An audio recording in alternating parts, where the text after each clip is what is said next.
Hey everybody, Joy here. It is Friday afternoon, about 10 after 3, September 27, 2019. And since I've been showing you tips this week, I'm getting ready to do another part of this blouse, so I thought I might as well show you how I decide where to put the buttons. Several of you have asked me, how do you do the buttons? So I'm going to show you how I do that, okay? There's a tool that I usually use for this.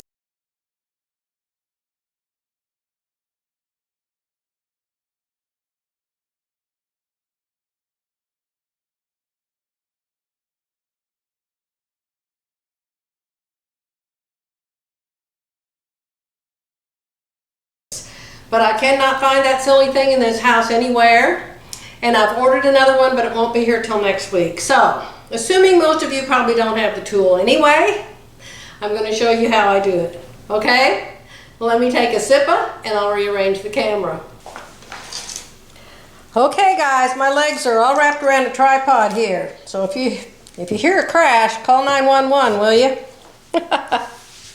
Alright, so you know, on a woman's blouse, the buttonholes go on the right, the buttons go on the left.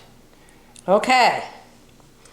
Rule number 1 of buttonhole placement is buttonhole number 1 has to go at the bust. So you have to put the blouse on and you have to pull it together at the bust, and where the biggest puff is, you mark it. I marked mine right here. Okay, so that's usually where your apexes are, and that's where your blouse will gape the most if you don't put a button right there. So button number 1 goes right there. Then you can take the blouse off, none of the others matter. Once you get this apex position marked, okay? That's button number 1. Rule number 1. Rule number 2, button number 2 goes up here at the top. Where at the top? It goes on the center line. Every blouse has a center line. It's marked on your pattern. I made a Sure Fit Designs pattern, which means I drew it myself. Here's my center front line. Here's my center front line. Here's the 5/8 inch button extension, because that's what I drew. 5/8 inch button extension. It says 7/8 inch, doesn't matter. Center front line is right here. Center front of the right side is going to cross over center front of the left side. That's how far you're going to cross your two pieces over. You're going to line up the center fronts, okay? So I've marked my center front here 5/8 inch. I'll mark my center front over here later. Right now I'm doing buttonholes, okay? All right, rule number 2, button number 2. I allowed 5/8 inch for the button, so the center front line is 5/8 inch from the edge. So I'm going to take my gauge. I've told you before, you got to have half a dozen of these. It's hard to line this up. You got to have a lot of these. When they're on sale, buy 2 or 3 of them.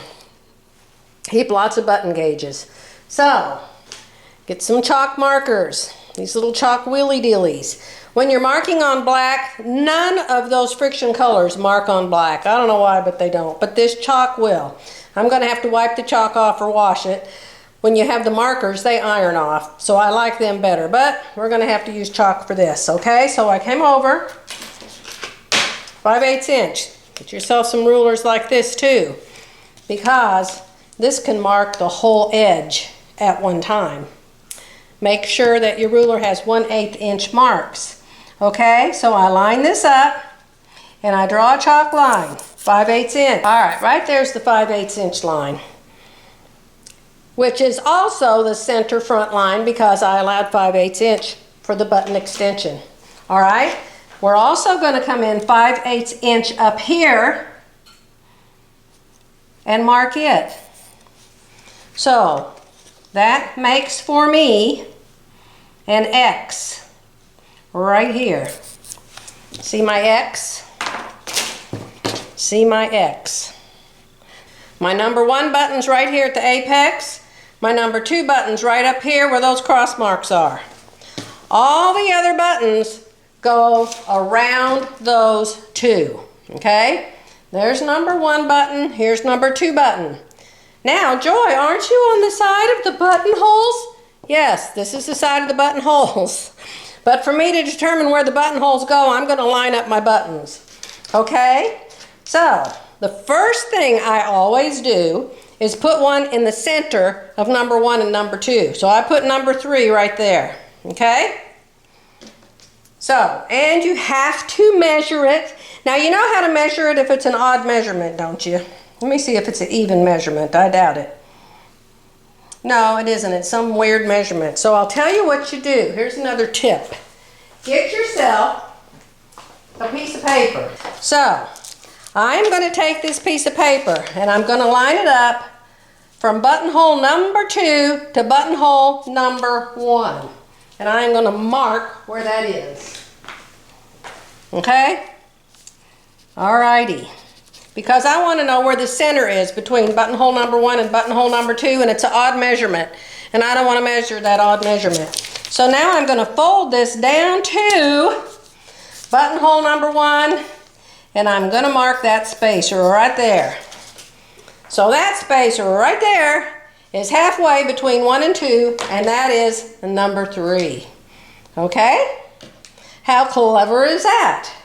So now what I'm going to do is I'm going to take my gauge, because it has this little slidey uppy downy red thing. See the red thing? You can slide up and down. We don't care what the measurement is. We don't care if we can read it or understand it.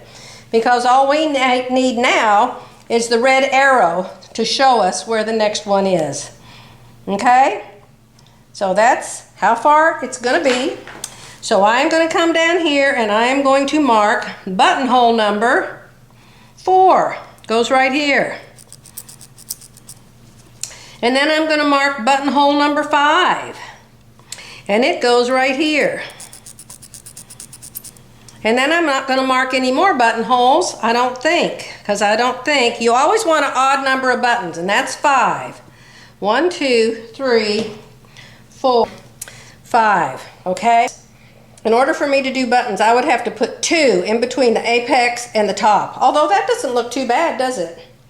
So I could do that if I wanted to. I could divide that space. And I could put 2 in between number 1 and 2. I could put buttons 3 and 4. I might do that. I think that's kind of cute. Okay, so how would we do that? Huh?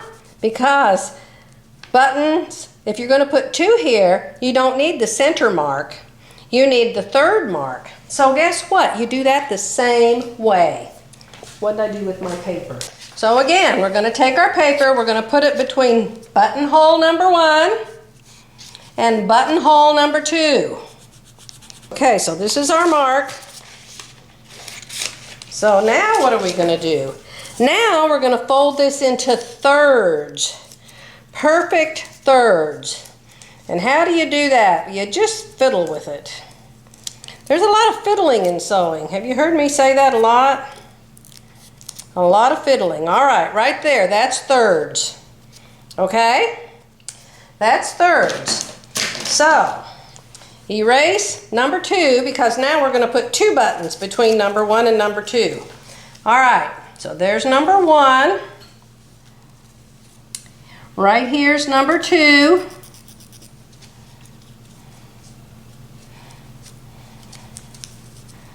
I hope y'all can see my hands fiddling here. And number 3. Okay, so there is. I hope you can see my marks, you guys, because I decided to put extra buttons. Chalk comes off pretty easily, and sometimes you don't want it to. There's 1, there's 2, there's 3, and there's 4. And so now I'm going to mark my new distance between any 2 buttons and move my little red Whoosie Watch-It up. Now I'm going to mark my other buttons. Let's erase these and let's go down and mark the rest of our buttons. So there's 1. I'm putting the little red thing right on top of my chalk line. Right on top of it. And then I'm drawing my line right at the bottom of this gauge. Now I'm going to put an odd number of buttons. So let me see how many I can get. That's 1, 2, 3, 4, 5, 6, 7. Huh? That's how you do it. If you can't figure it out on a ruler or with a gauge, get you a simple piece of paper. It works great. Alrighty. So, how do you know how big to make your buttonholes? How do you know where to start your buttonholes? According to the people that teach this stuff, and according to pattern directions, your buttonhole starts 1/8 inch into the button extension. 1/8 inch. So your buttonhole starts right here. Not at the center, but right here, which would be 1/2 inch exactly. So I will start my buttonholes right there at the 1/2 inch mark and sew them going back this way. Okay? Then just put your button there and draw a stripe past your button. Okay? Now, what you do, what you always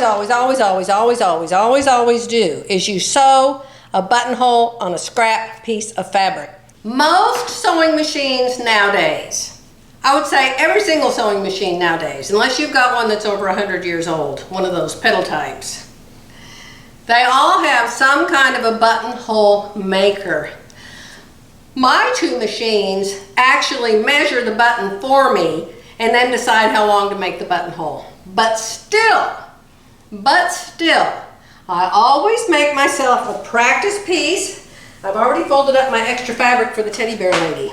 But I'll take a scrap of fabric, I'll put a piece of interfacing in between, I'll fold it in half, and I will go sew a test buttonhole and make sure this button goes in and out easily. I don't like them very big, I like mine tight, because you know they slide to the side and you don't want this big gaping hole there on your chest.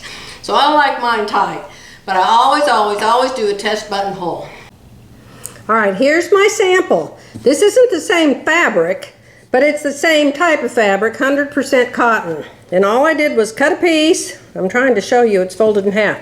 All I did was cut a piece, fold it in half, and iron some interfacing to it. Then I marked the line at a 1/2 inch where my buttonhole's going to start. Then I marked the other line where my buttonhole's going to end. This is my first test buttonhole. Right here. It's my first test. You can see I sewed from this line to this line.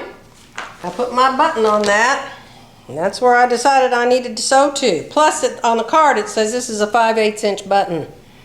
Okay? So now I have one of these buttonhole cutter outer thingies. So you put your buttonhole down there and you stick this little knife in it and you shove it through. And you don't have to worry about cutting your buttonholes too far when you have that tool. So now I have a slice in my buttonhole and I'm going to stick my button through it. And it's tight. It's tight. But remember what I told you? I like mine tight. I like mine tight. Because that much of the hole doesn't show on the other side if you make your buttonholes tight. So, as long as I can get the button in and out, and I can, I'm just going to leave that be the size of my buttonhole. You can cut the facetiles, and on the back of your blouse, you can put fray check all in there on the inside, and that'll keep that from tearing open. Okay? Cut the threads. Nothing says, I'm homemade, more than loose threads everywhere. However, I found an awful lot of them on store-bought clothes too. Store-bought clothes are not that well made these days. So I know that my center line is at 5/8 inch. 5/8 inch inside, 5/8 inch outside. So I am going to cross this over approximately 1 1/4 inch. So you line up the centers and you line up the bottom. Line up the bottom at the hem. Look at people's blouses that they make. Peggy Sager's is famous. Her bottoms never line up. One is always longer than the other one. Drives me crazy. And she's a pattern company. So I always line the bottom up. Cross it over so centers are on top of each other. I've already got all of my buttonholes sliced. Now, You may want to use a pencil. You may want to use a chalk wheel. You may want to use a pen. You may even want to use a pen. Things don't always mark. I've got pink, I've got gray. Pencils, these pencils that are supposed to mark, I have yet to find a pencil that'll mark on anything. They just don't mark. These little chalk wheels mark pretty good. But I'm going to start with my purple marker and see if nope, that's black, that's black. Almost everything under there is black, so I'm going to have to use white. So what I have to do is mark where these slices are. Okay, there's one, there's one. I'm just marking right through my slices. See that? These wheels work good. The white won't show up on the yellow very good, but it'll show up on everything else. All right, that should be 11 lines under there. That is 11 lines under there. 9. So, now remember, the buttonholes are going to go, I'm just going to go over them again. The buttonholes are done. The buttons are sewn on the cross marks between these little white stripes and center front. So I am going to go down this blouse and I am going to mark center front because I have not marked it. Okay, I'm making my cross marks now. From where I marked through those buttonholes to the center front line. And so I will be sewing on 9 buttons. Now, the sewing machines can sew on buttons. Even if you don't have a special foot to do it, they still can sew on buttons. Unless you have buttons with shanks on the back. And if they can sew on buttons with shanks and you know how to do it, then please do a tutorial for me because I don't know how. All right, 1, 2, 3, 4, 5, 6, 7, 8, 9. 9 button locations. What do you think? So I'm going to go sit in a chair. Take my thread over there, my buttons over there, a needle over there, and turn on somebody's YouTube. And maybe I'll watch Viv or one of you guys while I sew on all these buttons. Good morning, Joy here. It is Saturday, September 28, 2019. And yes, I'm wearing the yellow skirt, the very wrinkled up yellow skirt. I've had it off on so many times. This is the pattern in case you weren't there when I was showing it on a video. N6640, new look. It's the one with all of the gathers and the ruching on the front. The next one I'm going to make is going to be without all of this puffy stuff. I think it just might look a little better. So anyway, second blouse. This one has the black in it. And I think I like it a lot better. You will notice it has enough buttons for me to join a high school band. 9 buttons. First I was going to put 5 buttons, then I was going to put 7 buttons, then I ended up with 9 buttons somehow. Alright, now there's something else I want to explain to you. Some of you have probably already looked at my blouse and gone, well, dear Lord, she didn't put those buttonholes in there, right? I prefer my buttonholes to be horizontal. If my blouse does not have a placket, which it does not have a placket, I like my buttonholes to be horizontal because then the blouse doesn't move. It can't move up and down. The bottom stays exactly even, the top stays where it's supposed to be, and it is steady. If you make your buttonholes vertical, once your button is buttoned into it, your button is what, 1/8 of an inch, 1/16 of an inch, riding up and down in a 5/8 inch slit. And your blouse will just ride up and down. One part will slide up and down from the other part. Now, if I absolutely have to because it's a placket and it's a pattern, I have taught myself to arrange the top button and the bottom button so they can't move. Like the top button will be at the top of the buttonhole and the bottom button will be at the bottom of the buttonhole so they can't slide. But they still do. They still move in the middle and it doesn't work perfect. Plus it throws the buttons off a little bit. So, my preference. You figure out how you want yours and you have my permission to do them any way you want. Alright? Alright. End of buttonhole lesson. Tell me what you guys want to learn next. Bye for now.